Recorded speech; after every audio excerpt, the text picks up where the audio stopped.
Yo, what's going on, bro? How you doing? What up? It's another Monday. It's another Monday, man. Another Monday. Man. That's a blessing, you know? It is, man. It is. Like, the more you think about it, the more you stop and focus on it, man. It is just to get through what we have to get through every week to endure, just to make it back to today is a big deal. Right. I mean, I'm really thankful for Mondays in general, just being like, a lot of people after that soccer thing that happened over the weekend. Did you see that? Where people? No, I ain't see that. Right. In Indonesia, of all. No, I did see that. Yeah. I'm sorry. Go ahead. Like over 150 people stampede. People died, and it's like they ain't seeing Monday, man. That's kind of crazy out there. I mean, and you think about, man, I don't think we've had a show, since the hurricanes down in Florida, right? And it's like, right. You think about all of those people whose lives, that are literally upended, in the matter of days, right? Like, right. It's crazy, man, and your heart goes out to all those who are suffering because of the hurricane. Yeah, I mean, shout outs to them. I mean, this drink I'm having for them. This is the drink I'm having for because like, did you see some of the crazy videos of like? Yeah, bro. Yeah. Like did you see the one where where the Weather Channel cut to a camera that was on a pole 6 feet in the air, and then an hour later couldn't go back to that camera because it was underwater? Yeah. Yep. Wild. It was so crazy, man. And you and I, we vacation in Florida a good bit. Right. And you just think about all, like, not only did people lose homes, but, people lost income. And, like, there's so many layers to this conversation when you talk about people having to rebuild after storms like this. Yeah. And to think through, I think a friend of mine is a climate scientist. And so he said, he's like, yo, like, these things are only going to get bigger and stronger, right? Like hurricanes aren't getting smaller, right? And so the season is stretching out. Like, yeah, October. It's October. Like, think about that. Yep. Katrina hit in August 2005, right? Yep. You're getting Category 4 hurricanes in October. That's crazy. Like, what's crazy is, so Candace and I, we went on, Candace and I got married November 1st. We did a cruise. And one of the reasons why I was so cheap at the time was because it was on the end, right? Or it was in quote unquote hurricane season. And now you think about, like you said, right? Hurricane season stretching for so much longer today than it did 15 years ago. Like I don't remember us discussing hurricane season, Anyway, it sucks. It's gonna get worse, like you said. Like, so y'all know me. I'm a fundraiser at heart. That's what I do professionally for a living. So I would recommend you not give your money to the Red Cross, and you find local charities to give your money to. No bias, right? I just, like, that's just. I mean, but it's it's a good bias though. It is a little Yeah. bias, but it's a good bias though, I mean, right? I would say that, right? Because, like even with what's going on in Puerto Rico, right? Like they're rebuilding after their hurricane. Their infrastructure has been trashed for decades. And so every time one of these hits, which is every freaking year, it just exacerbates the problem even further, especially with their electrical grid. And again, I would give the same thing, right? Like you can do minor research. There have been people posting about it all the time. Just give to charities that are local, that are given directly to people that are boots on the ground, because that shit means a hell of a lot more than giving to the Red Cross. And then it goes through red tape. And then it goes, like all of nonprofit work. Right. There's a certain percentage that goes to paying people. Right. Right. Operating costs. Right? Operating costs. And that's not a bad thing, right? I'm in nonprofit work, right? Like operating costs are vital. But the more you can cut out the middleman as it relates to giving, the more donations flow to the people. And so if you give to the Red Cross and then they turn around and cut another check to another organization or church, and then they cut it to another person, that's 3 sets of hands that have touched the money before it gets given to the client, right? So I just say give it directly to organizations, boots on the ground, so that you can minimize the steps that a person has to go through to access the money. And there's traditionally, last thing, and I'm gonna give up my soapbox. And there's traditionally, when you give locally, there's less strings attached on the money than it is if it comes through bigger, larger organizations like Red Cross, federal government, FEMA, that kind of stuff. Yeah, so, I mean, so just so that I know, right? Is it because I remember someone once telling me this about insurance agencies, right? They said the bigger the insurance agency, the more padding there is in like what happens with your money, right? Like your money for State Farm has to go support the Good Neighbor ad campaign and all that stuff. Yeah. So is it the case that like these huge nonprofits, like the ones like Red Cross, is that difficult for them to like? No, it's not. I mean, I think so. Part of there's a industry.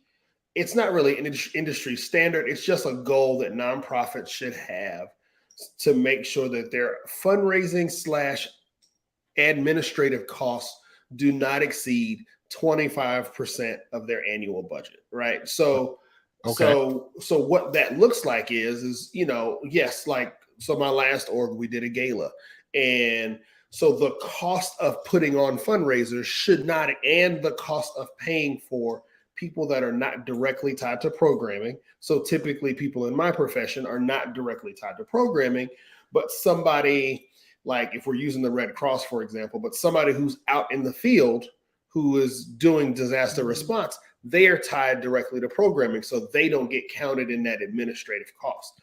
They get their salary gets accounted for in programmatic costs, right? Budget wise, yes, it still counts as admin costs. But when you think about it from a what it looks like to do the right thing costs, right? They are more counted towards program, because we can't, quote unquote, deliver this service without you. You could feasibly deliver your service without me. And I think that's the differentiator between the two. And so when you give to nonprofit organizations, you should pull their every one of us have to do a 990, and on our 990s, you'll see the top 5 paid employees. I think everyone has to list their top 5, and they have to list their board of directors. And then if you pull their annual report, which all of them, they're not required to list them on their website, but if you just Google, pick a nonprofit 990, that's all you have to Google, or pick a nonprofit annual report. And when you pull the annual report, they're going to list out that pie chart that says all of their revenue and expenses. Most people will break out admin costs and fundraising costs. You traditionally will see that number probably between 15-22%, which is a good number. Right. Anything over 25 is ridiculous, because that means every dollar that you donate, 25 cents of that dollar plus is going to pay for those top 5 salaries that are listed on the 990. Because traditionally, your 990 is going to list CEO / ED, CFO if they have one, whoever's in charge of managing the money. Right. If they have somebody in development that raises money, they may be listed in the top 5 depending on that salary or depending on that job title. Those are going to traditionally be your top 3. And then there's probably going to be a few others listed in there. But again, long story short, you want to see something that's around that 18 to 22%. And also, quite frankly, look at that. And if an org is bringing home $2 million a year, if their annual budget is $2 million a year and the CEO is making $300,000, right? Like, there has to be some. That's a lot. So there has to be some give and take, right? And again, I'm in nonprofit work, and I am also advocating. I will also advocate for us to be paid a living wage like everybody else, and not doing this crap for the good and saving the community. But there also has to be some level of balance to what a donor gives and how much of that money is going towards those top 5 salaries versus all the salaries and all the other programmatic costs for the organization. Gotcha. Okay. Sorry. Long diatribe. I hope that helps people as they decide to give. The knowledge. I think our viewer teams love it because we got to know where our dollars are going. So I appreciate that. You have to be, especially today, right? Like, there's so many fly-by-night nonprofits that'll pop up today and be gone tomorrow. You do want to make sure that they're doing their due, that they are being good stewards of your dollar, and that they're doing what they said they're going to do with your money, right? Like, we all bust our ass for our money, right? We want to make sure that nonprofits are actually doing what they say they're going to do with our dollar. Yeah, I hear it. All right, man. So, like, what are you drinking? I hate hard switch, but what are you drinking? No, that's good. I'm sorry. I went on that long tangent. So today I'm drinking Anita's Choice bourbon. It's really good. Kind of spicy. I don't know if you can see that. Yeah, I can see. Kind of spicy. Really, really good liquor. I'm getting towards the end, so I'll probably maybe drink one more out of here. And y'all know a couple months ago, I started what we call an infinity bottle. And so I've been taking the bottoms of all of my leftover bourbons and putting them into one bottle. So when I fill this bottle up, I'll drink it and see what it tastes like. So good luck with that. Yeah. Well, no, it's like a real thing, man. So people really do it. Like, you can look it up. I think you can do it with any liquor, but they're called infinity bottles. I mean, I believe it. I'm just still like, good luck with that. So it's probably in there now, maybe 3 or 4 bourbons. Okay. So we'll see what that tastes like at the end. See how it goes. I'm down. Yeah. That's what's up. All right, so what are you drinking? I got a Woodford Reserve again. I love Woodford. That's what I'm rocking with.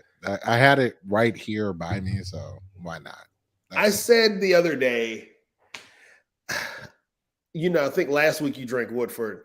And I said, I need to go get a new bottle because I don't have a bottle of Woodford in the house at all. And that is very unbecoming. You got to have some to the side. So unbecoming. So uncivilized. Hey, so all right, let me ask you a quick question or a really quick thought. So before I came down, I was in the office. Office is finally finished at the house. Hey. There was a little spider on the floor, right? It scared the shit out of me because I went to step on it and it jumped. And so I was like, oh. And so is there any there's 2 things that'll scare me quick, right?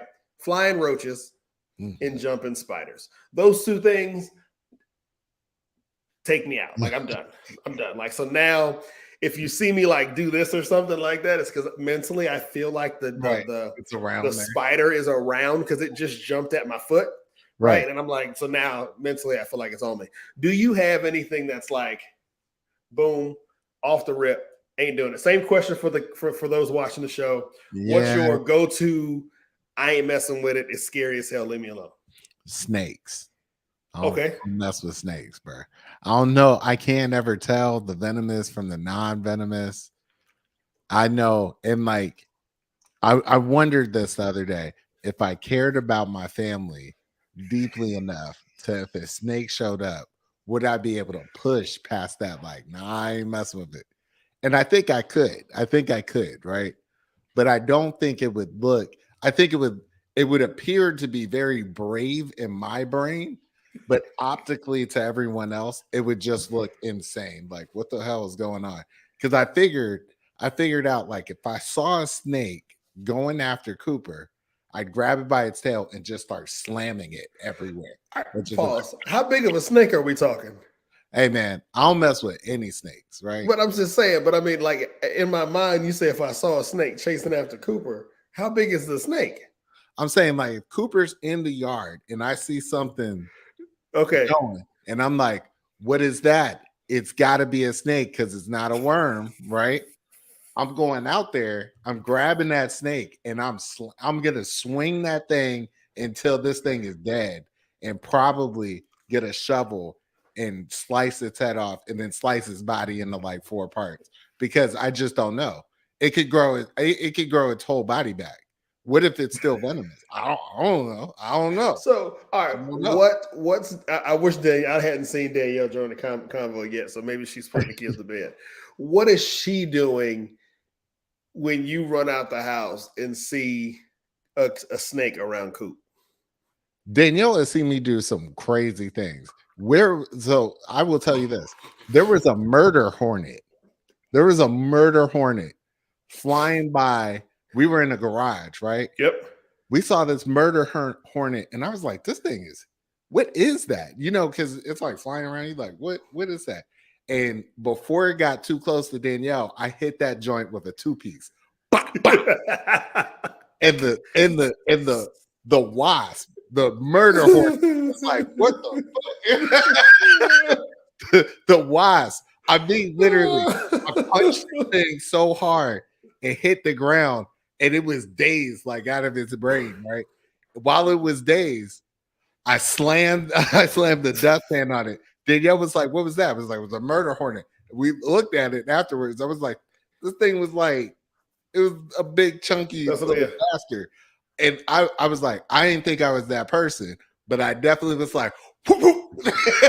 So remind me later. Candace is right. Candace commented, we got a whole video. We had a murder hornet at the old house shop, and I think the thing was carrying like a cicada. Like people don't tell you, is murder hornets sound like a fucking drone flying over you. Like you hear it, and it literally sounds like a drone. And you can, so I'll shoot you a text of the video.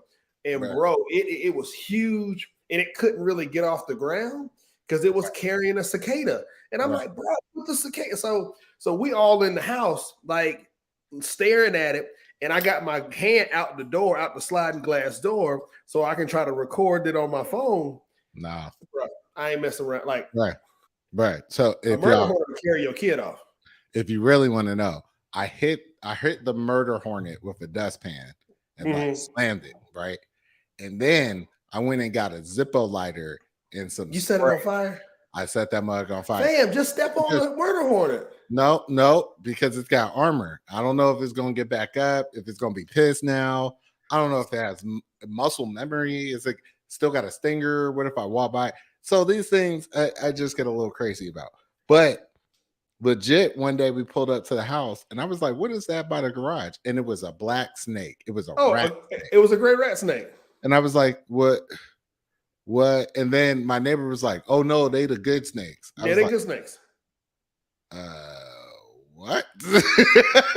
so typically, if I remember correctly, and maybe somebody can correct me if I'm wrong, traditionally poisonous venomous snakes have slits in their eyes. Non-venomous snakes have round eyes like you and I. And then you giving me irrelevant. I'm just letting you know, bro. And then I also think venomous snakes have a more pointed nose or pointed snout thingy. And then the non-venomous joints have a rounded nose. I guarantee you, Keisha know. I guarantee you, Keisha know. Hard pause. Right? I guarantee you, Keisha know. Hard pause. I'm not getting no damn close to a snake to be like, let me look in your eyes. Do you have all right? Or so also traditionally, no, I don't know. I'm be like, the posture of a snake will tell you as well, right? Venomous snakes don't, because their body has to produce the venom. Venomous snakes traditionally don't like to bite things that they can't kill, so they will back away before they strike. It's real talk, real talk. No. So whereas your non-venomous snakes, see, boom, the posture gonna tell you. I know Keisha know. Well, Keisha, stop.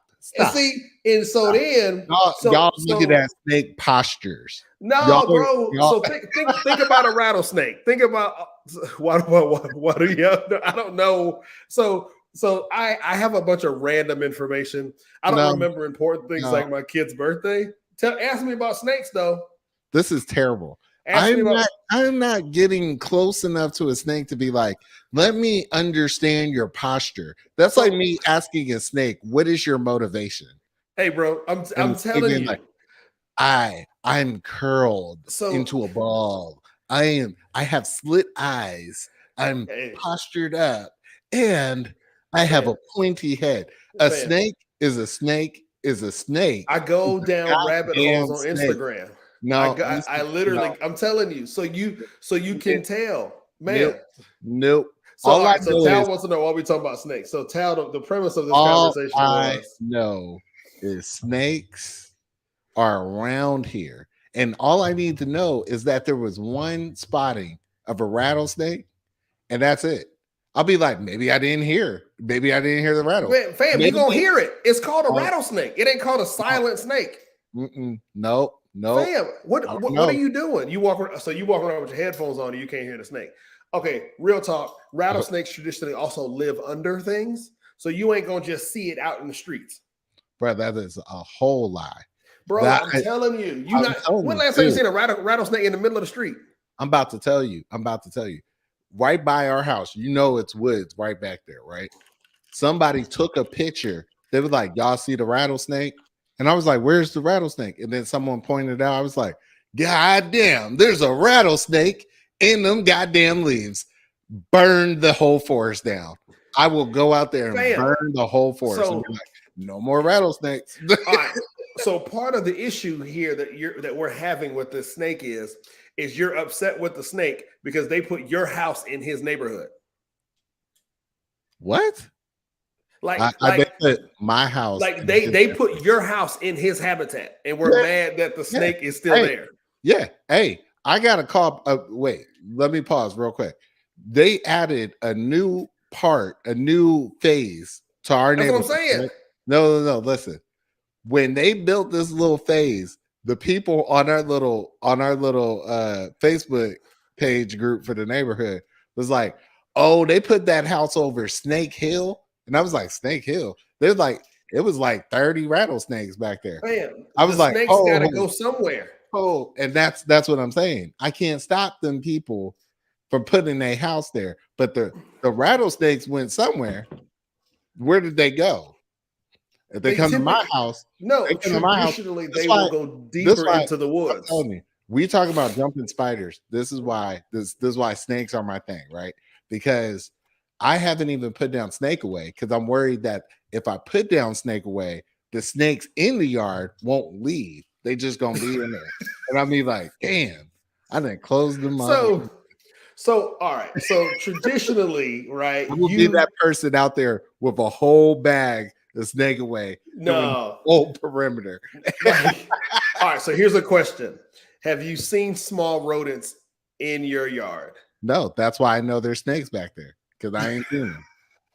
I did see a rabbit that was like partially like messed up, and I was like, "Snake, bro, this rabbit, typically gone. This snake's gonna leave you alone. The snake done killed Bugs Bunny, and now we out here acting like it's all good. We just gonna act like the snake ain't getting people out here. The snake is out here people. The snakes, like literally, how do we get here? Out here catching people lacking. I promise y'all, we had a show. I promise you, we had a show for you. This is my fault. There's no bigger problems in my neighborhood. And now, we have a new subdivision. No, that's why you have a snake issue, bruh. If I pull up this Facebook group, you're gonna see in our neighborhood, somebody was outside a house and they was like, what dog is that? And then as they zoomed in, it was a feral hog. And I was like, a feral hog? Hey, hold I'd on. rather have a feral hog than have a goddamn snake in Ain't my. no way, bro. Ain't no hogs kill more people than snakes do. See, look, Keisha said cottonmouth rattlesnakes don't have rattles. Okay, Keisha, where do cottonmouth rattlesnakes live? They out here somewhere. They out here. They No, out here. please, They in Keisha, Georgia. put the habitat for the cottonmouth rattlesnake in the text in the group now. It's in North Now Georgia. you got this dude looking for cottonmouth rattlesnakes. Bruh. I'm about to be out there. So hogs kill more people because they're more violent than snakes do. But the hog wasn't in my. I got a fence. So you think the hog is gonna stop because the fence? I don't know. I ain't messing with the hog. The hog ain't my problem. The snake in my yard is the problem. Bro. You done had snakes in your. If you got a bush or rocks, you got snakes in your yard. That's the problem. You're not gonna get rid of them, right? You see my backyard? We got a little playground back there, right? You're not getting rid of the snakes. Cooper get mad as hell with me because I be like this when he go out to that playground. I'm like, watch out for the snakes. Watch out for this. Just keep your grass cut and you good to go. Hey, what? Keep the grass cut so you can see. Keep the grass cut because you are disturbing habitat, right? Like they're going to live near rocks in safe places. It's because the back part of the second part of the neighborhood, of the new part of the neighborhood, backs up to a whole. It's like a whole national park back there, Sweetwater Park. Or whatever. Y'all ain't getting rid of them hogs. No, they ain't. Not if they feral. No, they ain't getting rid of them hogs. I don't live over there. That ain't my problem. But when she took a picture of this hog, I was like, that is a whole horse. With the issue with the hogs, though, bro. And then it had little hogs. It had little hogs. They multiply. They hunt like rabbits, bro. So they will multiply fast. Nah. More random information than y'all needed to know, but hogs will multiply traditionally a hell of a lot faster than snakes do. So if you mom said put mothballs out, no snakes. He about to go out. He going to Walmart tonight to go get mothballs. What are mothballs? Bro, you don't know what mothballs are? It's the thing that you put in your closet where to prevent moths from eating your wool clothes. To do what? Well, you cannot not know what mothballs I've never are. heard of this. Jesus Christ. Mama, please tell your son what mothballs are. You go get mothballs and you just sprinkle them out in your yard? I've never heard that portion of the mothball thing, but do they smell? Do they have like yeah, mothballs do have a very distinct smell. Oh, is that like the old white lady smell? Like old white lady, you go inside old white lady. So hey, we're gonna transition to heroes versus villains. I ain't never heard it. You have not, bro. Come on, you've heard of mothballs, man. But traditionally, especially in an older house, you will hang a bag of mothballs in the closet with your wool coats or like in your a wool clothing, like in a bigger bag. Shit, it don't matter. Put it in the pocket of the shirt, right, or the jacket, right? But the point is it typically prevents moths from eating your wool clothing. This is interesting. Anyway, I digress. Snakes ain't got no business around me. And as I said, I think I love my family enough 30 minutes where I would slam the shit out of the snake. I might not box it like I did that murder hornet, but I might slap the shit out of the snake. Your mama say you're bougie because you use cedar wood, not mothballs. He used cedar wood. Yeah, she said you bougie. I don't know. I don't remember. But she raised me. Hey. I don't know about mothballs, but she trying to roast me. Like you raised me. You guys, we did 30 minutes on a segment that was not originally part of the show. Anyway, so that means some getting cut from the lineup. Hey, so no, if some gonna get cut, we got to go right now because the hot thing that I need people to be woke about is this federal student loan update. Yeah, let's just talk about student loans. Jump into student loans. People got to be pissed. So let's recap. Federal government says they're going to do student loan forgiveness. Okay, cool. Sounds great. Then they said, we're only dealing with direct loans or loans owned by the Department of Ed. Okay, cool. People started asking about FFEL loans, What's that? it's like federal family education loan program loans. Basically, before they had direct loans, they had other ways of doing loans, right? These loans, these FFEL loans, are federally backed. So they're like FHA loans for a Mm-hmm. house. They're backed by the government. The government is going to pay if they don't come through. The reason why they did this is because All at right, the hold on. time, Quick question. When you say that federally backed, that also means they're held by a for-profit institution, but so backed by money from the government, so right? that, Am I that understanding that right? there are two separate types of this, Okay. right? Back when the administration first did this, it was the case that the Department of Ed was not in the student loan business. They were in the Mm-hmm. insuring business, right? Which basically said Wells Fargo or Wachovia at the time, we want you to loan them the money, and Mm-hmm. we'll just make sure if they ever default, you can come to us and get the money, right? Got it. Cool. At some point, they actually started holding some of these loans because it makes money for them, right? Okay. So there's two different versions of this. When they first said they were going to do student loans, they first said, we're still considering what's going to happen with federal FFEL loans, right? Mm-hmm. So just hold your horses. We're going to come up with something and let y'all know. If you have FFEL loans that are owned by the Department of Ed, they're going to count regardless. But if you have FFEL loans that are owned by Navient, Sally Mae, Mohila, Pacific Life or Pacific Union, whatever it's called.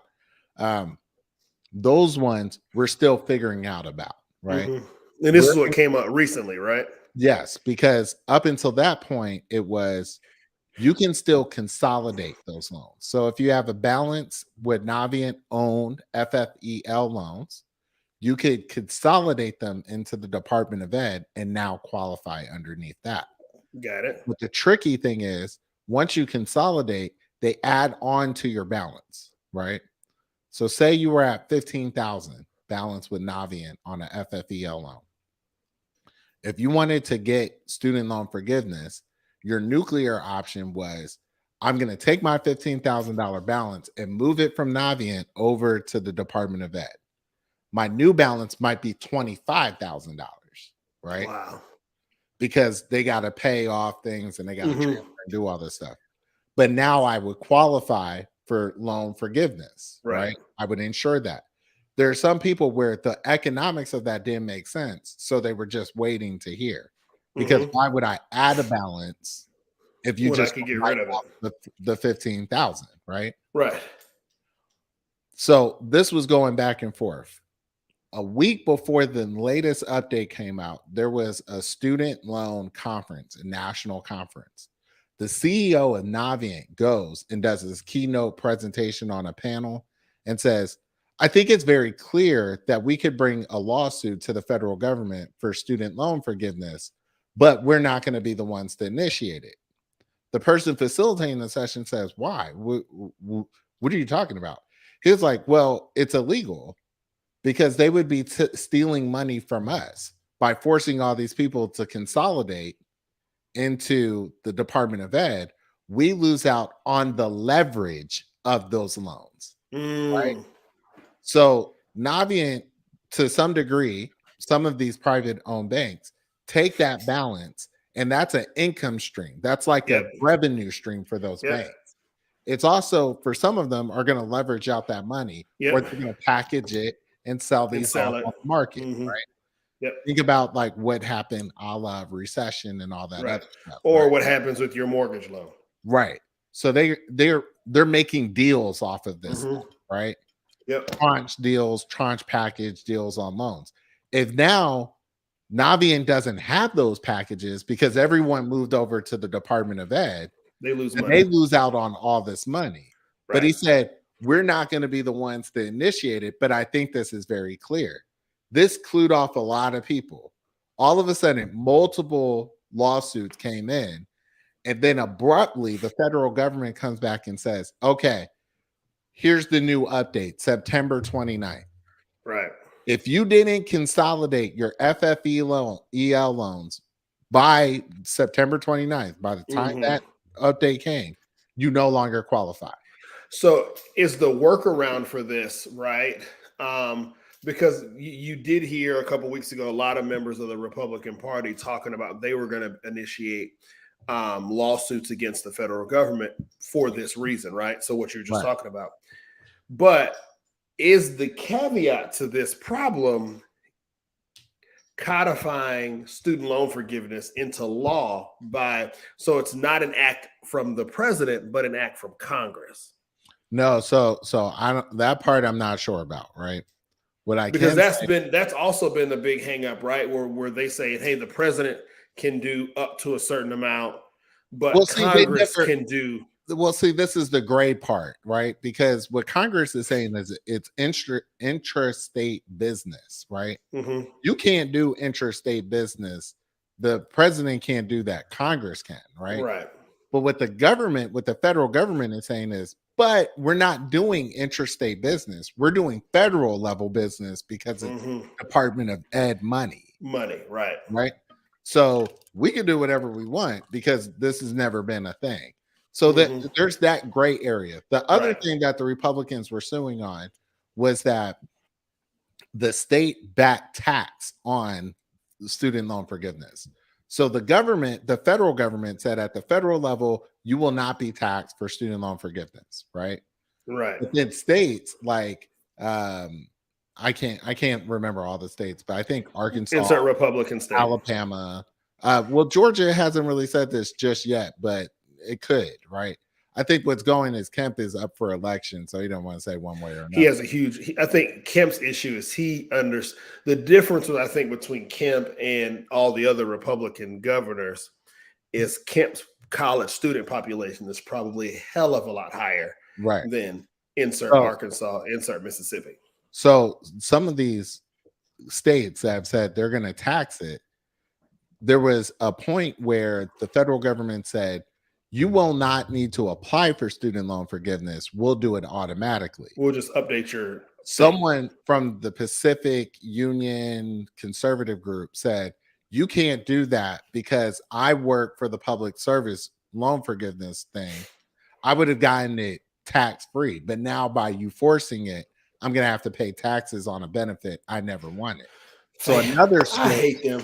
I hate the, them. another switch that they did is now you will have the chance to say no, do not give me student loan forgiveness because I don't want the tax burden. And Hey, bro, okay, if I had a student loan, bro, tax me. right. Some Because at people, the end of the day, right, the tax on 20 grand is a hell of a lot cheaper right. than that monthly payment amortized over 20 years. Am I correct?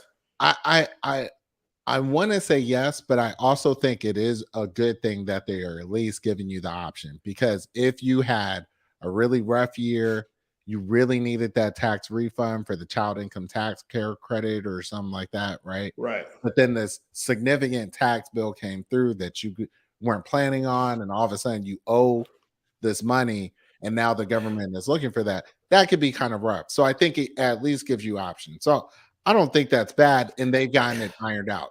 Well, My see, the problem is issue is even if you, from an IRS perspective, all right, so this is splitting hairs here, right? Because you can break up your IRS payment into monthly installments, but your IRS payment is interest free, but right? this Like is you're not, but this is the or even, this is I mean, the even state your state budget. IRS, right? Even if you have a state IRS bill, I don't think that money But I that you mean, pay back the government but I think it's the is. idea of choice though, I right? get it. I mean, I feel you. So I think my bigger problem is what's going on with these FFEL loans Hold because on. Can I if ask a you, quick follow up question to this though, real quick, yeah, real quick? Does that? But none of the other things in the bill changed, right? Like so, the cap on how much you could no, all spend. that So stuff is all of that standing in place. right. It's just who can. FFEL loans. And the problem with FFEL loans is that if you went to school from, I think it's like 96 through 2009, right? You didn't have any other choice. Gotcha. So this was the loan, the primary loan package at that time for many people. It wasn't like they had the direct loan program and now they also could choose, and people didn't know, right? So now for some of those people, I'm actually really surprised that that doesn't bring its own class action lawsuit Right. from a person standpoint to be like, this is undue harm to me, because here's where it gets even crazier. If you defaulted on those loans, right, with Navient, if you defaulted on them, then the government has now insured that loan and has forgiven it. But which is the stupid. I mean, this is the jacked up part about the whole process, right? Because if I default on that loan, Right, government says, "Cool, I got it," pays Navient or Nivian back, right? right. But then the harm comes to me and my credit because I quote unquote defaulted on a loan. But not That's anymore. that's but that's been paid off. But not anymore. So Oh, if then you just default, default on the loan. but see, that would Am have I making worked. it too simple? No, if that would have worked a while back. If you Gotcha. Okay. defaulted prior to all this, right? Then the government is about to pay that off, pay off that debt and everything. It's going to qualify for student loan forgiveness, and you're done. You'll probably get some credit repair stuff because it won't show default anymore, right? On the other side, if you've been paying on that loan and struggling to make that payment for however many years you've had it, they are now essentially saying you're stuck. There is no route. Dang. Because even if you consolidated now and said, "Oh, I have 15, let me just go on, I'll consolidate into the Department of Ed and qualify that way." Because of this, the way this is working, where it is true that they would be losing money out of their pocket, they're trying to stop you from doing that Right. because you won't qualify, right? And this is ridiculous. This is 100%. this is crazy ridiculous for people. They're So like, "Yes, we want you to keep paying for a federally insured." It would be different if it was just private. I get private, but a federally insured loan yeah. is insane to me. So now that brings me back to my other question: is I so the Democrats have a real flaw in their in their messaging apparatus here, and so I wonder if all right, boom, we come out and say this, right, which is what Biden did the other day, or at least he released a press release on it. But then tell me what the other option is, right? Is the option now to push this to say Congress and say, Congress, right? If you pass a law that says this, then we can help these students that we don't that we just had to cut out of this, right? Well, And this is the thing you got to watch out for is the federal government has still said that there's still some daylight. They're still in negotiations with Navient and some of those which means schools. we'll kick Navi in some more cash to make sure that They're gonna that's try. what, They're gonna have to compensate Navient for for the lost losing out revenue. on the lost revenue. So Navient's going to get two payoffs, right? They'll get a payoff for future revenue and a Mhm. payoff for the balance of principal and Or they will decide on a here's how much on here's the total loan value a of the people settlement who to qualify. move them all over, Exactly. and then that's going to drive the cost up. Oh, 100%. And so I wonder then if that pushes the dollar figure out of something that the president can do, and it has to be something that Well, there's is not a dollar. congressionally legislated.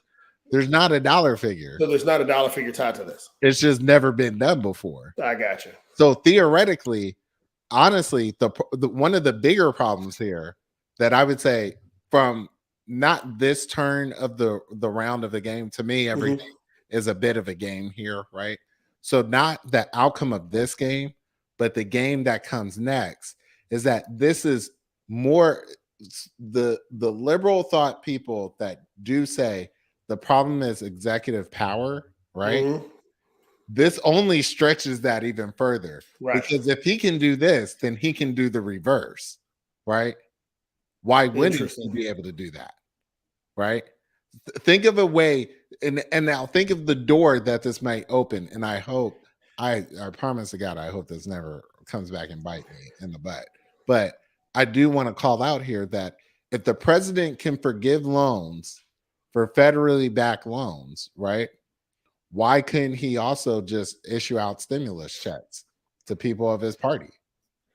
Right? I mean, Farmers. Why couldn't he do this for farmers? And that get I USDA loans, right? because I think the difference is the money that you're talking about from that's federally backed has already been issued by Congress. Right. Right. So that's already a budget item that Congress has already said, yes, these funds for federal student loan or IE, whatever, have already been allocated. I think when it comes to allocating or creating more money, that has to start with Congress. Like Congress, I think that's constitutional that Congress has to Well, Congress is gonna legislate cash. Like the but president Congress is can't. gonna do it for the budget reconciliation. Right. Yes. But So they're gonna budget allocate it reconciliation in. still needs, I think To have budget reconciliation still needs 60 people, right? the So, and the money still has to be there. It's just right. still like, but it's still like executive privilege to be like, hey man, I'm gonna cut these checks, right? And we gonna do it in a way that why can't I, right? So Yeah, I think it does open up a strange it door, does. I think it but stretches also, executive power, which I think is not something that either party really wants because yeah, I every mean, party hates executive power when the other party's in power. well, Congress especially should be suspicious of these things because it's supposed to be three balanced arms of the Mhm. government, which is why he's going to need somebody if these lawsuits do go through, then it's going to be a Supreme Court decision, which is going to So be I mean that goes back to, you're right. I think they're well, not think they're supposed to be three equal branches, but I think you started to see executive power erode specifically after 9/11, where Congress gave the yeah, president that power more power, right? to that the war. So anyway, They could do a that's lot a of stuff, man. that's a really broad conversation. But hey, one of Yeah, the things I appreciate is we jumped from talking about snakes in your backyard to hogs in your backyard to flying spiders and roaches to we started um off with flying spiders and don't try to slide you in. You started to that. yeah to federally backed student loans. What I appreciate the most about our show is the sheer breadth of what we will talk about in a Right. given hour. So there we go. Yeah, man. So, do you want to talk about House of Dragons? So I feel like can we do 5 minutes on I think all right so just so that everybody knows we was gonna talk about Sonny Perdue and some of the good that he might be doing. Well, We'll I gotta, save that for a future yeah, because we yeah, got to talk about Kanye in the shirt yeah. You got to talk about Kanye in the shirt. So, yeah, let's Kanye in the White in the White Lives Lives Matter. Matter shirt. Fam, can I ask a question? How do we keep propping up Kanye? It's amazing to me because Kanye will do something stupid or he will do something Kanye like, and then we will go, oh, that's just a publicity stunt. He must have an album coming out soon. It's like we keep finding ways to allow Kanye to both speak on behalf of Black people and do stupid shit against. Does that make sense? Like every year, or every couple months, it seems like we have those "what the hell is Kanye doing" moments, and then we give him an out because we're like, oh, he produced an album and it was just a publicity stunt. I'm tired of Kanye. Can I be tired of Kanye? I just I don't understand. I'd be really interested to hear what the message is. Ain't Like, none. I don't. I mean, I'm still a Kanye fan, but I don't know, I'm man. not. Hey, I'm man. over. Yeah. And then he was standing like so. The first shot that came out was just him in the shirt, and then released later on today was him with Candace Owens. He had Well, on the black White Lives Matter shirt. She had on the white Lives Matter shirt. Like I mean, both of them had on White Lives Matter shirts, just alternating colors. And I'm just over them both, right? Like well, if that's who you this choose is to associate your brand with, I'm done. the other thing is he called Kim Kardashian and Chris Jenner. He called them the KKK just the other day. On That can be true, right? Like it was both like, of those things can be true. man, I don't know, man. This dude is Like we Okay. keep finding ways to give this dude an out because he produces music and it's just he's just trying to bring publicity. Like no, no, no, no. Maybe he just does not have the best interest of black people in mind, but he chooses to keep us just close enough to buy his shit. Well, I think you I'm done. I think you give Kanye too much, man. Like I think he's not. I think you are right that he's not in it for other people, right? I think he never really wanted to be though. Like I think he's like really into his free thinker kind of perspective, which is like I do what I want when I want, how I feel like I want to do it. And with stuff like this, you got to just be like, okay. And if you don't vibe with it, you don't vibe with it. And if you But we do vibe keep with getting it, you do. screen time But for I like you know how people be buying Yeezys and stuff like that, right? I ain't never been that person. You know what I mean? Like I like when Kanye when he had the joint that was like, I want everybody at Gap to put my clothes in trash bags and have everybody go through the trash bags looking for my clothes. I was like, I really think him, Balenciaga, and the other people that make clothes that look like trash, I think they're just major trolls. I just don't understand why people would invest in that type of shit. But that's just me. You know what I mean? I'm over both of them. I'm Yeah. like, Balenciaga's in the news about every week because they stole their, a brand design from a smaller creator. Kanye does Kanye shit every week. I am mentally exhausted. Not even, actually, I won't even give Kanye that much credit. I think I'm just overall tired of talking about the various antics of Kanye. Yeah, Like, he just doesn't he doesn't occupy that much. Like something else happened the other day with Clay Thompson getting into an argument with a fucking Xbox NBA 2K right? And the NBA 2K started coming at Clay Thompson crazy and said, I live in your brain rent free, right? And I was like, mhm. no, you don't, right? Like, let's be honest. What the fuck are you talking about? For me, I vibe with Kanye's music every now and then, but you don't occupy that much bandwidth in my I brain. don't even think I vibe with his music anymore. I do vibe that there are certain songs on it. I'm like, it's pretty dope. He's still got a beautiful music brain, but I mean, outside of being a musician, I just haven't seen it lately for me to be like, oh yeah.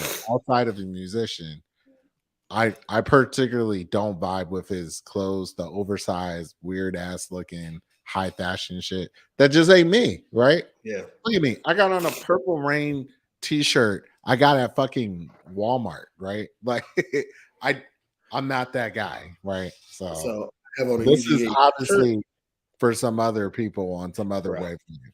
I ain't got it. I ain't got it. Right. House of Dragons? Wah, wah.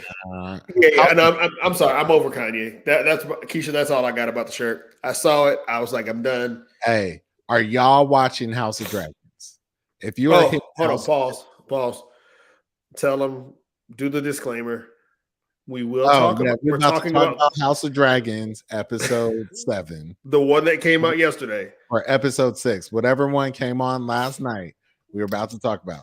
So if you don't want to talk about House of Dragons or you're worried about spoilers, go on and sign on out because we about to Which I talk. hate because we got a good group. We got a good vibe going right now with the But people. we ain't dropped any viewers yet, so maybe they ain't. Yeah, this is as my wife says. Bruh, This is big spoiler energy. bruh, bruh, bruh. Hey, fam, go ahead. Go ahead. Hey, Lean into this. Lean into hey, this. hey, I gotta call out a number of things. Once again, the little girls at the funeral got a fresh twist on the Hey, lots. bro. And I'm still wondering Who doing their hair? who the hell in Westeros is out here doing fresh lots. Like, Okay, so here go my question, right? If we want to have this conversation, right? Because they grandmama white, they daddy is white.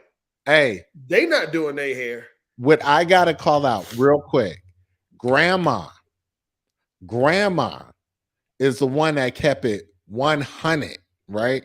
She said, you know that ain't your child. Yeah. That child ain't black. That child is white. Yeah. Whitey. Yeah. But White, but white. but real talk though, in that scene, it was powerful because my man said he was like, nobody remembers blood, Nobody everybody remembers remembers. Nobody remembers stories. Everybody remembers names, right? names, which he's not lying. He is not. He is not lying. Like my man, like black dude, he's not wrong. Right. It's they got a cousin on a granddaddy side named Varisha. got to man. She's a loctician. She Hey, she did the locks outside of the locks. Westeros Walmart. I'm gonna need a scene in House of Dragons before the end of season 3 that shows somebody out here twisting locks and giving out fades without clipping. Yeah, no, because what we're not talking really about is what's his name, Leonor. He had a fresh bowl cut. Fresh fade. No. What you need to be asking yourself, what nobody is asking about, right? So let's jump the shark and get to the end of the episode, right? I know if you were like me, I thought Rhaenyra and Daemon were setting up Laenor to get murked, right?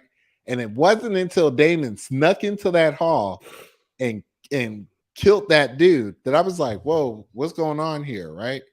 So then he play fights with his boyfriend and they toss that body into the fire, which is straight up like, what the fuck is him, right?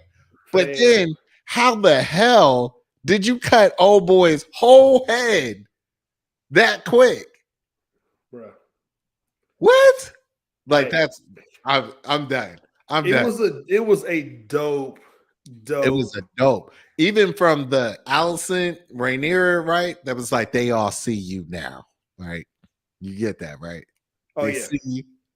I see you. I think my favorite scene in the show was when she cut her.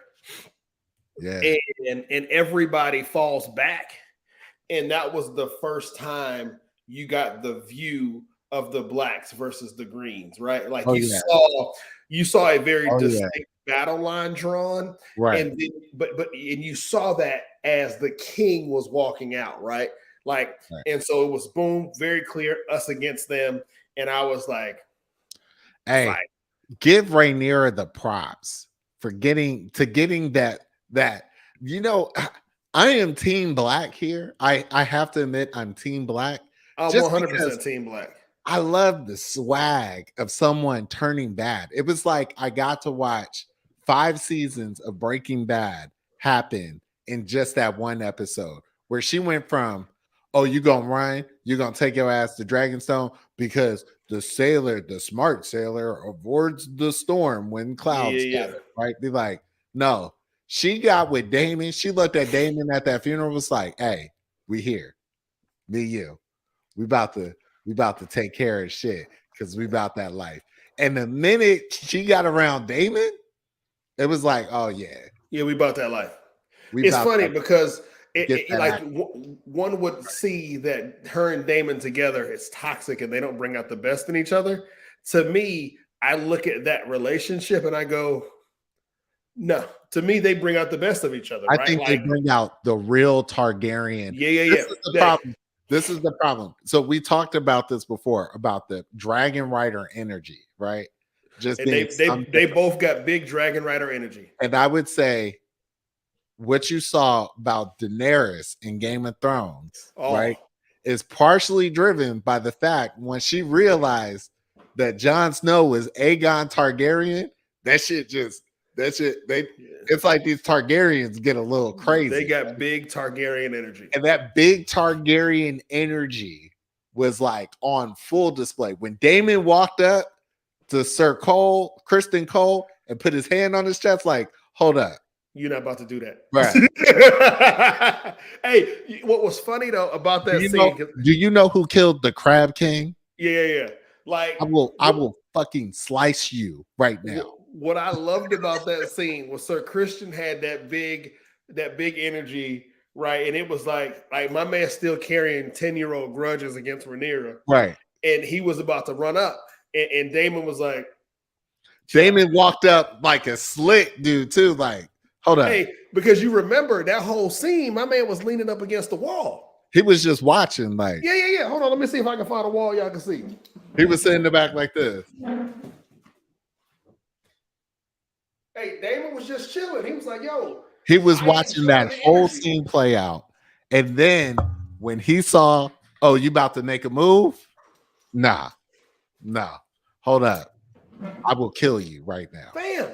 And please believe, I'm Daemon Targaryen. So I kill people for nothing. Right. So what was crazy to me, and so 2 points. I'll get to this one. The sword the knife she was cut with was her sword. Was her hers. Knife. But yeah. That's also the knife that kills the Night King in the last episode. And the one used to kill Littlefinger. So dope, right? Yeah. Like how that knife has traveled through history, right? Right. So freaking dope. So freaking dope. I gotta call out a couple of things. I know we defer on this interpretation, but we must visit this, right? Rhaenyra's kids, right? Mm-hmm. They ain't as strong as they last name with they soft. But I would say this: for now, the second time they've shown you, don't get it twisted. Like I do like dragons, and I will split your motherfucking eye out here. Right? So to me, if I had to rank the kids, Scarface is number one. He right now that he has the scar and he got the old ass dragon, he the most cutthroat. Yeah. 2 and 3 are Rhaenyra's kids. The oldest one, Aegon. that just drink a lot. Aegon, he's soft, at least for now. Nah, but he the weak link in the chain. I gotta say that Aemon, the one that stole the dragon, which Scarface. I said you didn't say that. No. I said so. It's real talk. Candace and I were watching it last night, and she said Carrie was right. I said I just said that 5 minutes ago. She's like, "Oh, you said that in your head." I was like, I could have sworn I said this out loud, but no, I was like, the minute he walked away, he was going after that dragon. So it's funny, like that scene where Rhaenyra and Daemon start doing the nasty, right? And then they cut to him. Candace was like, he about to run up on them and find them. I said, no, because what I appreciate the most about Game of Thrones is there's no wasted silence. Right. Like every time that there's nobody talking, there's still enough in the background that you can hear that'll let you know what's happening, right? Or that'll add some flavor to the shot. Yeah. They cut from the sex scene to him, and immediately you heard the growl of the dragon. Right. And so I was like, he about to go. And so when I heard it, I said, Carrie was right. He about to go get this dragon. And you saw what that did to the daughters, because she was like, she was pissed. That's my dragon. So that's my mother's dragon. And when he came off, he said, she's dead.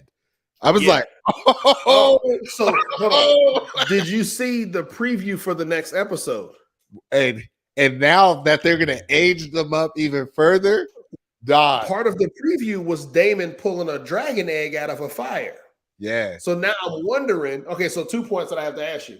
So they left. So Alicent and her kids left with 3 dragons. Am I right? Yeah. That means now there's only 2 dragons on Rhaenyra's side. Rhaenyra's dragon and Daemon's dragon. Or does her oldest son have a dragon too? No. So Rhaenyra has one. Daemon has one. Yep. Daemon's daughter has one. And her oldest son has one. Yeah, I can't think of his name. It's not Lucerys. It's the oldest son's dragon is still in Westeros. Jace has one. But it's in Westeros, right? It's in the dragon. I think it's at Dragonstone. They moved it to Dragon. Okay, so it's 4 against 3. It's 4 against 3, but the ones they have outside of Daemon's are young. The Daemon's is a big dragon. Mm-hmm. Rhaenyra's is kind of big, I think, but all the other ones are like smaller. They ain't really That's big. what I'm saying. So on the other team, But though, that's they not got full size dragons. but that's not a thing about it's like it's not promised that every dragon's gonna be big, right? Gotcha. So But they do size get doesn't bigger. equate power, is Size what you're does saying. equate to power, but like it's gonna be hard to like Vagar was the biggest one out there. All right, but I'm assuming some of this is also built on the skill of the dragon rider as well. Right. You saw he My was man about to got fall out. And so now my he's man gonna be got the training on a big ass dragon. right. Whereas Rhaenyra and Daemon, they know how to ride the hell out of their dragons. Right. Like they are legit dragon riders versus Daemon or Aemon just kind of learning, but he's Aemon about to is be aged learning, up.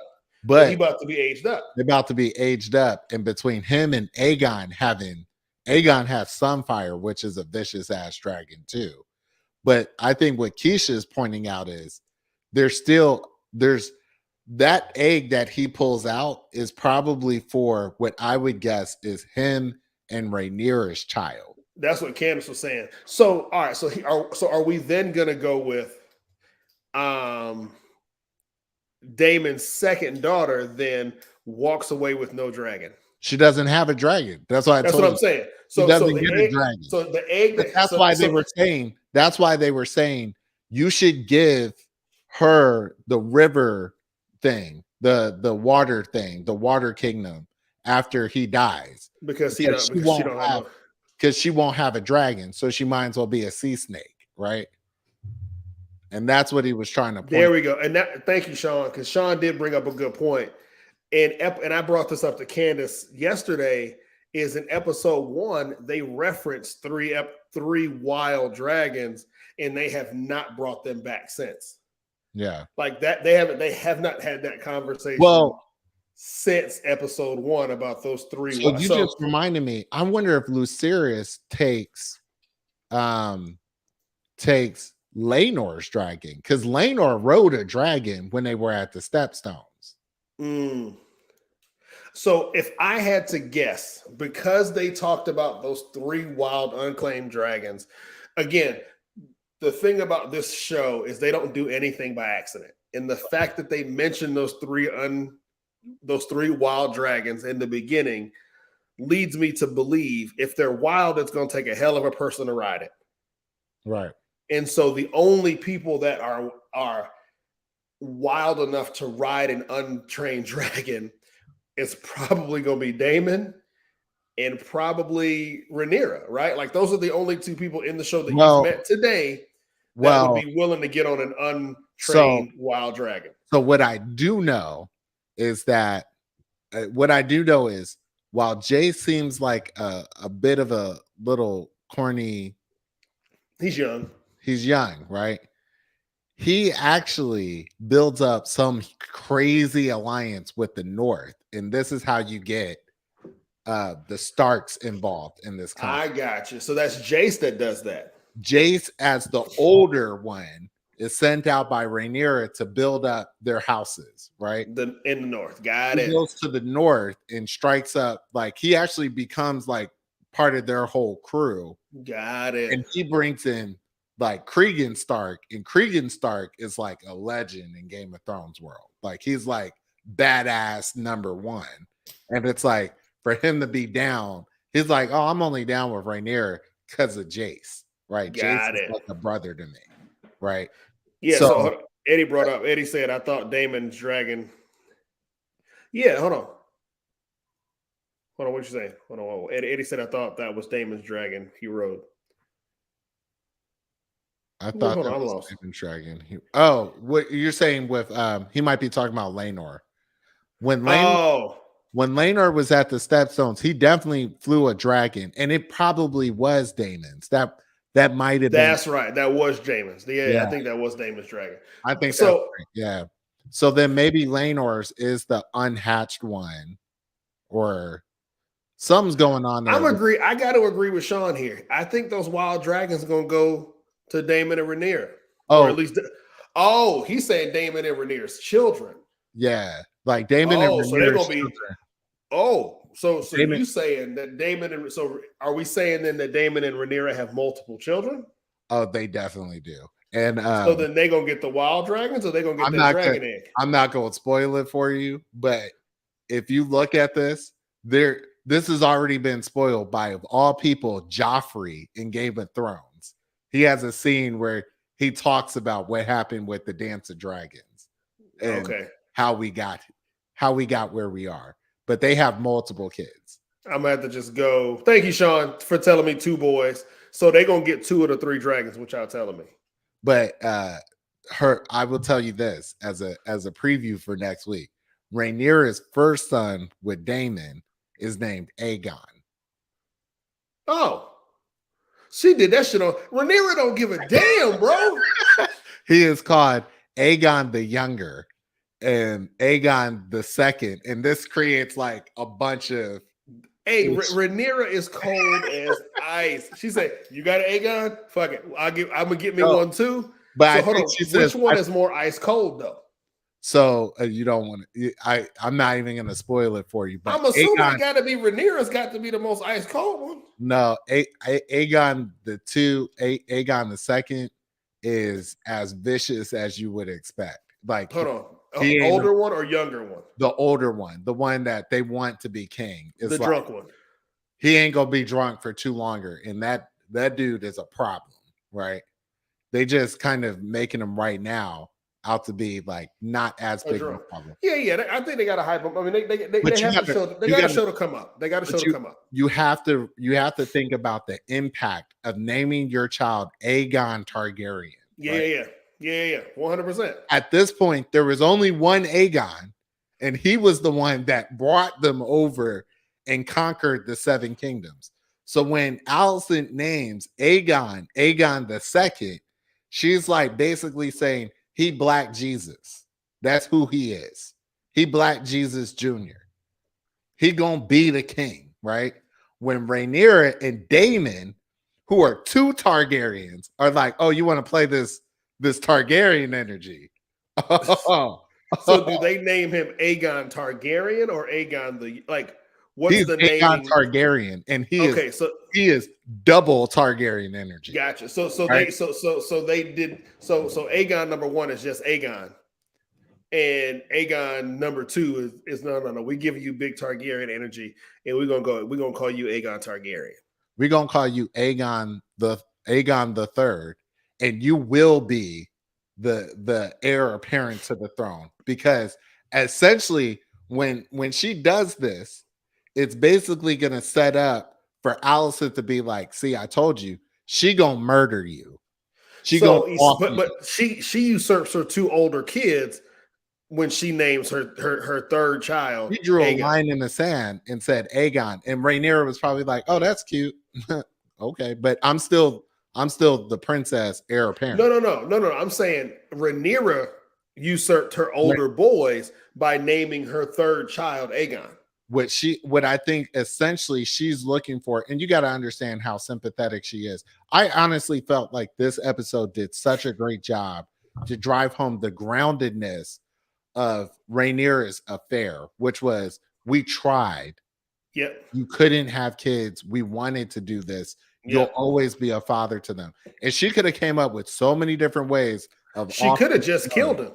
And instead, she said, "Go be gay, man. Go do your thing. Go do your thing, man. Like, I'm not mad at you. I want you to have happiness and not be worried about this. Plus, I know that you're saying you're ready for what's about to go down. You ain't about that life, baby. I need to upgrade to someone who can be. You ain't about that life." And she told him. And Daemon is exactly that person that's like this. Because remember, the thing I wanted to go back and see was, what did Daemon say to Otto when Otto said, "Oh, my condolences for your loss," and he said something like, "That's the thing about the scab, always looking for opportunities wherever it should lay," or something like that. Yeah, it was like, Daemon don't care. Daemon, like, I don't give a fuck. I never liked you. Right. Daemon don't like politics. I know what you do. I know what you've been doing. I know what you've been doing. And when they start speaking in Valyrian, I love that they're speaking in another language that people just ain't fluid with. Bro. And they done taught their kids. So it's like very much like a Valerian Targaryen like inside conversation. bro. Like, oh yeah, didn't you think she was gonna trade on you? And she's like, Man, no, Allison's not that bad. Okay. You obviously don't know what game you're in right now. yeah. It's time for Sir Christian to go ahead and die. Somebody to go and get that hit that dude with the 2-piece Yeah. and end him because like and see what upset me is the dude, the leader of the gold cloak dude, right?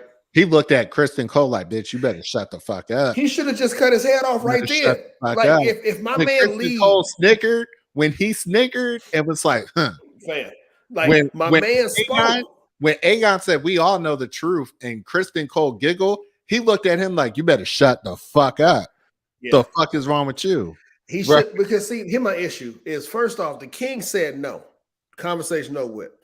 The minute Sir Christian drew his sword, my man should have cut his hands off because his responsibility is to the king, and no, and that's it. Bruh, do you know what Viserys is gonna do when he finds out that Rhaenyra and Daemon got married? Which means that rumor back then could have been true, and Daemon could have been having sex with his daughter. At this point, when we leap forward, it's going to be old Allison sitting on the throne, or no, her dad Otto sitting on the throne because he going to be too sick to come out. Well, so at least I know in the books, what ends up happening is Viserys dies. Yep. And when his crown falls, right, Sir Kristen Cole picks up that crown, and instead of getting it to Rhaenyra, puts it on Aegon's head and says, the one true king. And that's what kicks off this whole like big time energy war. It's like, how dare you put that crown on him? And then it doesn't help that Otto and Allison have been building up the Greens to be legitimized. So Tywin Lannister and all them, they're like, yeah, all the money. We always wanted the real king here. We don't want Rhaenyra, right? All the money. But Rhaenyra gonna build up them coffins and they're gonna go to war. And that's what the thing you gotta remember about Daemon is he's the only one that's fought in multiple wars. Like Kristen Cole, yeah, you're a soldier. You think you know what fighting is like. Daemon is probably the most dangerous. He's the most battle ready. Outside of your boy from the black dude from the river sticks. But he gonna be dead soon anyway. Yeah, he getting old too, man. This is getting kind of wild out here, man. So, dope. So I can't wait for next week. Anyway, and you know what I appreciate? We had a good group watching. Nobody dropped off. So that means y'all are keeping up. That's what I'm excited to see next week when this time jump happens. We get to see Scar with his like a little grown-up Scar, because now grown-up Scar look like he turns a little insane too. I'm here for it. I am here for it. I'm also here for how bad I want to see just how Lucerys and Jace and the two daughters. I want to see what that looks like when your parents are Rhaenyra and Daemon Targaryen. All right, hold on. Let me ask a quick question. So Tasha just joined. I don't know if Tasha went and watched Game of Thrones, the original set. Do you have to watch Game of Thrones to pick up House of Dragons from episode 1? No, or can you just go? I think it's like a true spinoff where it would help if you did know, but honestly, you didn't need to watch. There you go. So watch Game of Thrones. All right, boom, bet. So Tasha, I don't know if you've watched it at all. If you've been, but hey, it's a dope show. Really, really good writing. Really good storytelling. And can we talk about a couple of things real quick just before we get off the subject? Matt Smith is killing the game with very few lines. This dude don't be saying nothing and still gets across the whole deal of the scene, right? And I gotta go back to that funeral episode. There are like 6 or 7 different storylines happening all at once. And how they played that out is just amazing. From Yeah. Jay saying, "You want me to go over there and console them because their mom died." Well, my dad Yeah. is also dead, Yeah. and how can I? I'm Yeah. I'm sobbing too, right? Yeah. And she was like playing a political game. Then But every time Rhaenyra moved, Allison is like grilling her with the eyes, like, "Where you going? Who you talking to? What you doing? Why you going over there? Why you looking all over right. there? What's up with that?" So what I appreciated about that scene when he goes over there, though, did you notice the girl grabbed his hand. He didn't grab Yes, so yes, he didn't grab her true. hand. She grabbed his hand, which was to me a shot that it was, we know we got you, baby. It's gonna be all right. Oh, I wonder, does she marry Jace? All right, we got all right. So hold on. So we've gotten some requests. My dad wants us to watch the new Interview with the Vampire and talk about that too. So is that something that we have? Apparently, Keisha wants it as well, I'm gonna because have she to check. loves it and my dad loves it. So I don't even know, is that a movie or is it a TV show? If it's a movie, I can commit to it. If it's a TV show, oh, it's 2 episodes. All right, 2 episodes in. All right, I can probably commit to watching 2 episodes this week. Yeah, It's a I'll check it out. If it's good, like, is it good though? Like, because y'all know I'm an Interview with the Vampire fan, right? Like, it better not, don't ruin Interview with the Vampire with a bad TV show, because then I'm gonna be angry. They already did it with that damn, what was that movie with Aaliyah in it? Um, yeah. Dracula 2000. Dracula, no, it wasn't Dracula 2000. It was It was one of them ones. Queen of the Damned. Yeah.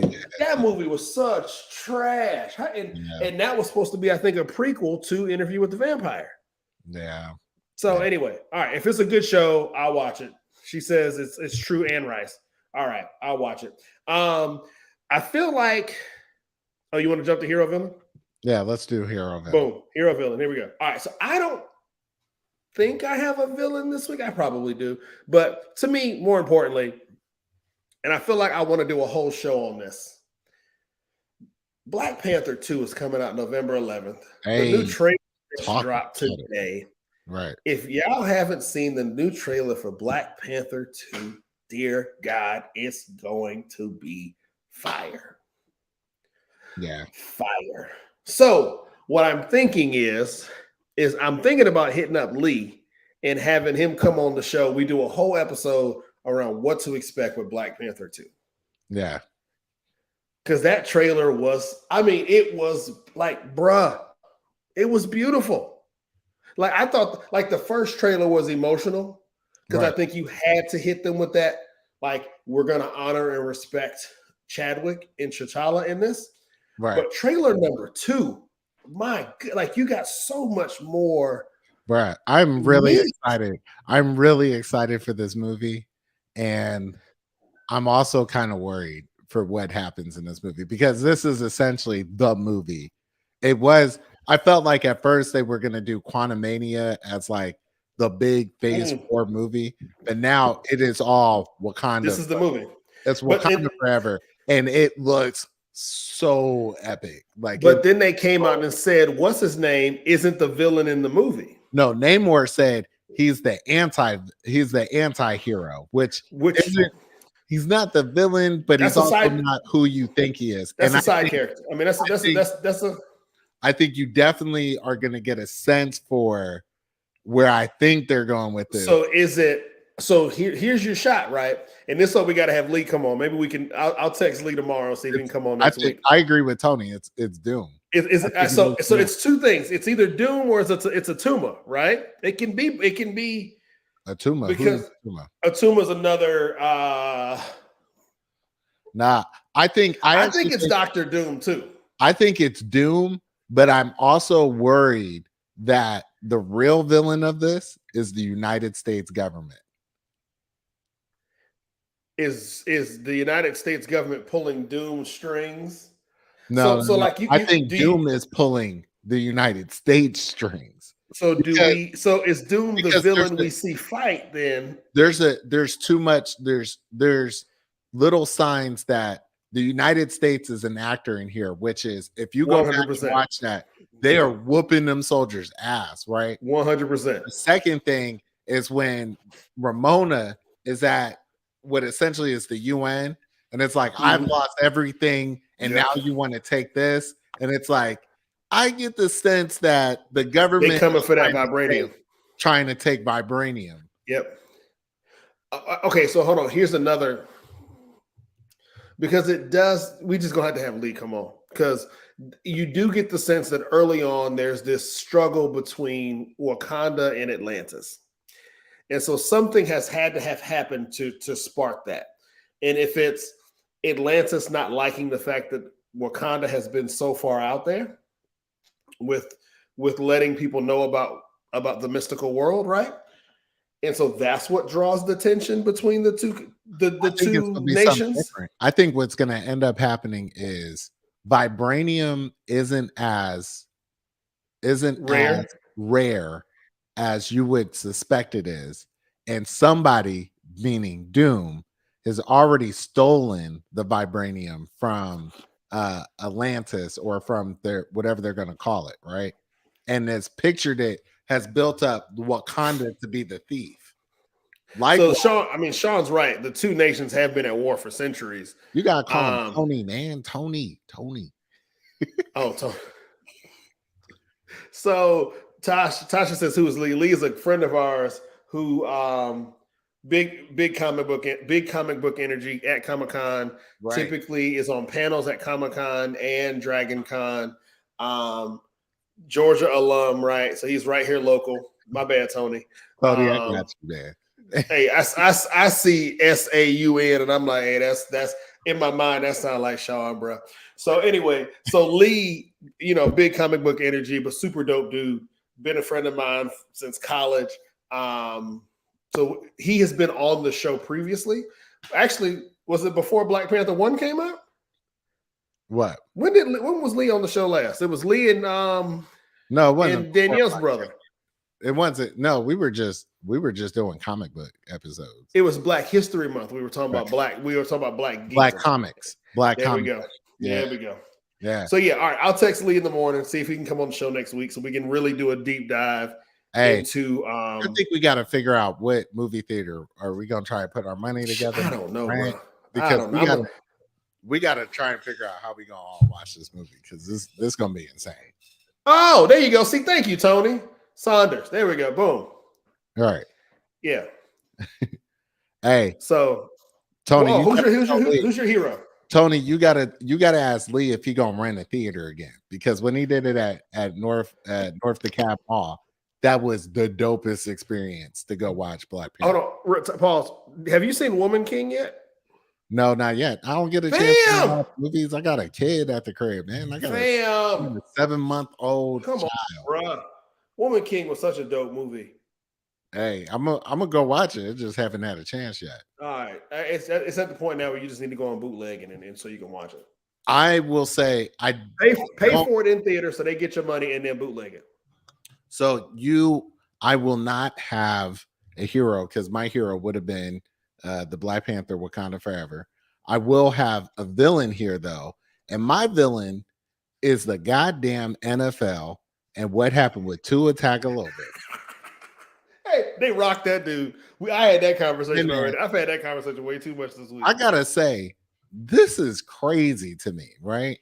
That this dude on Sunday gets hit, gets up, stumbles again.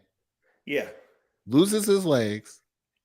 Then they take him off field. He comes back in the second half, and they like, it's a back injury, right? Yep. Then that was Sunday. He got Monday, Tuesday, Wednesday. Yep. He back out here on Thursday.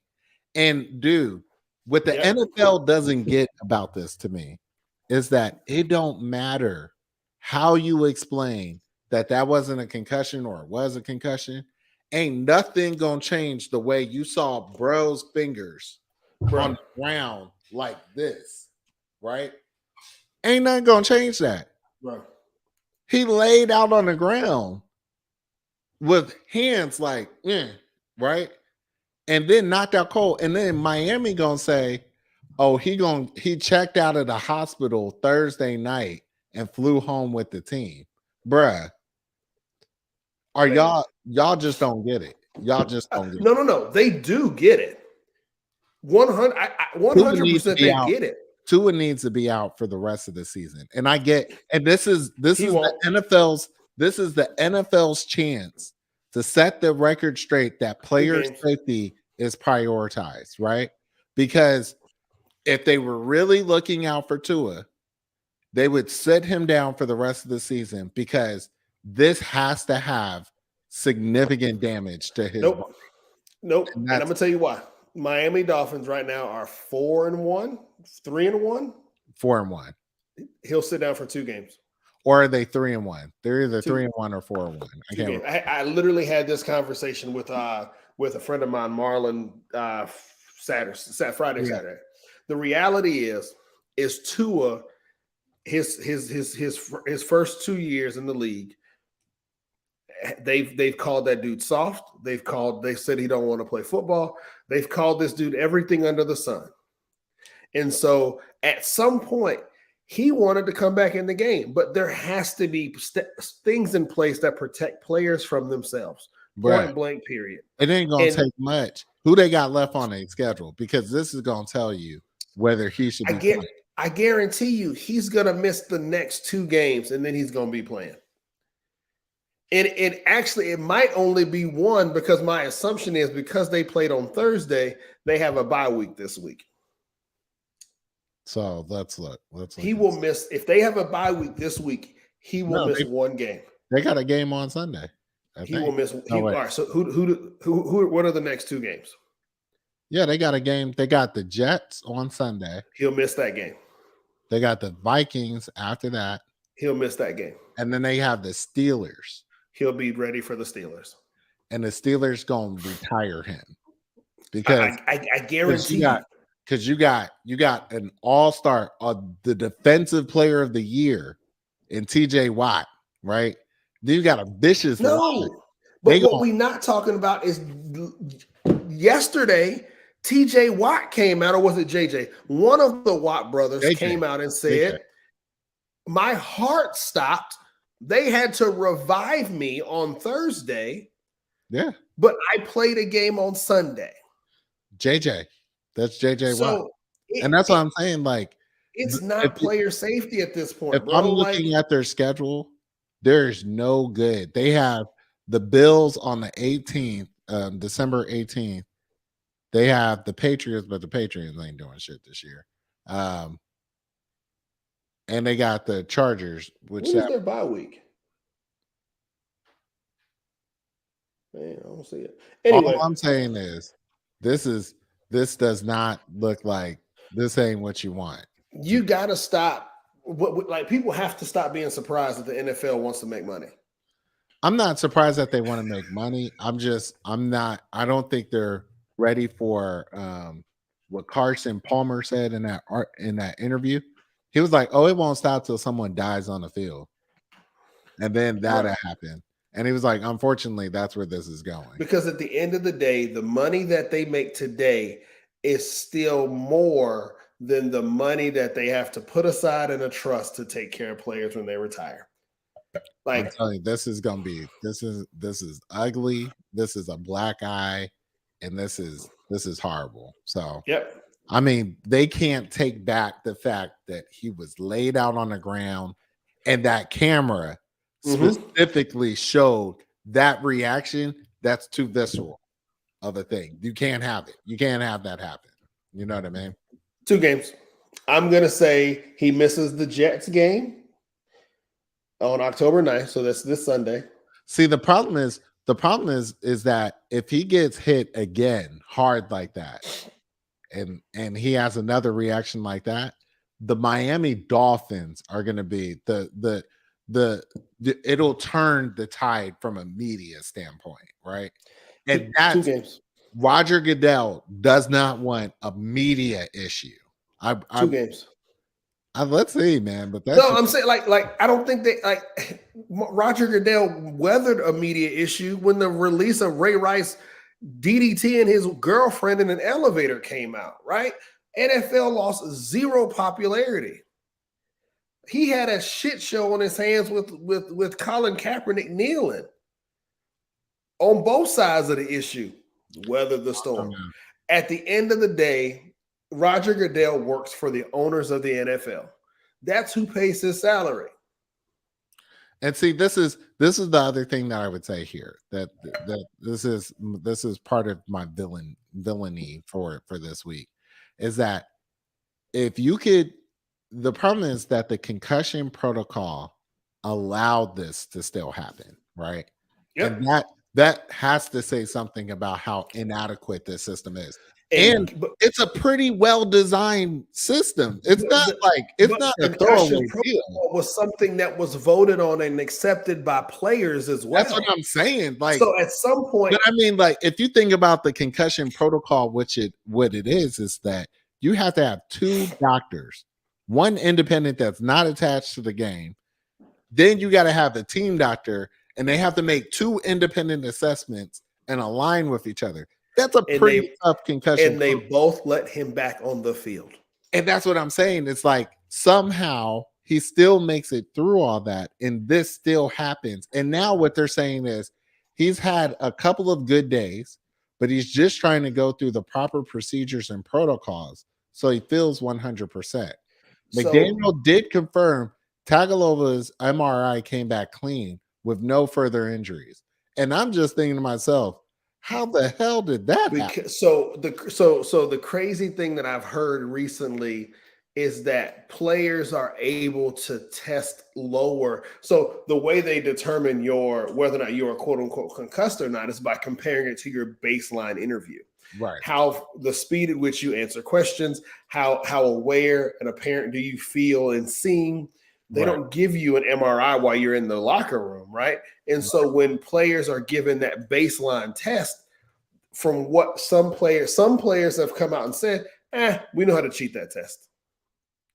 That's crazy. Like players have come out and said, we know how to cheat the concussion baseline test. That's wild. So at some point, right, the NFL, somebody has already fired the independent neurologist. Yeah. I'm telling you, 2 games. 2 games. Maybe 3 because Minnesota is also trash. Well, they said he's not playing against the Jets, which I think we all knew, but he ain't gonna play against the Jets because they can win that game. He's not gonna play against the Dolphins because they're also trash. But if they split those games, right, he might play against he might play against Pittsburgh. I think him playing against Pittsburgh, man. The goal here is to keep him out through Pittsburgh because you go Jets, Minnesota, Pittsburgh, the Lions. If you can come out of that, if you can come out of those first 2 games and win both with your backup, I think you won't see him for the next 2 games. Because then you say, all right, I'll split with Pittsburgh, and then they'll beat Detroit because they're trash. It's a money thing. It's all money. That's insane, and it's really sad, man. It's money. I'm really disappointed for them. And then after what happened in college ball with the TCU game, where old boy got knocked out into the concussion protocol, was like knocked out. And it's like, we not talking. You didn't bring up the LSU Auburn game where dude got hit and landed on his neck and rolled over and was unresponsive. Yeah. He was like, boom, stretcher immediately. And then on the way out, they said when he left the stadium, the announcers came back on and said he was responsive when they put him in the ambulance or whatever. He was able to feel his extremities and he was responsive. Fam, it's a money thing. Like, I can't play my kid in football, bro. This is why I have 2 big bruisers of children, and neither one of them are playing. Now, granted, one could say the same for girls playing soccer. because that's another sport that nobody talks They're about. vicious. They're vicious, and But there are more. I think a football coach told me there are more concussions per capita in girls soccer than there is in boys football. I could believe that. Nobody talks about it. But that's why I'm like, I don't know.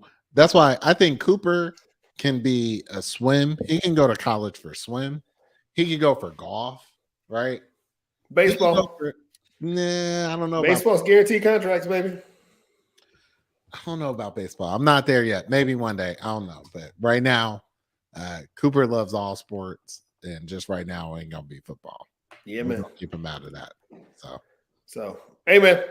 Dope show, long show, but we got through it. Hope y'all enjoyed it. Yeah, man.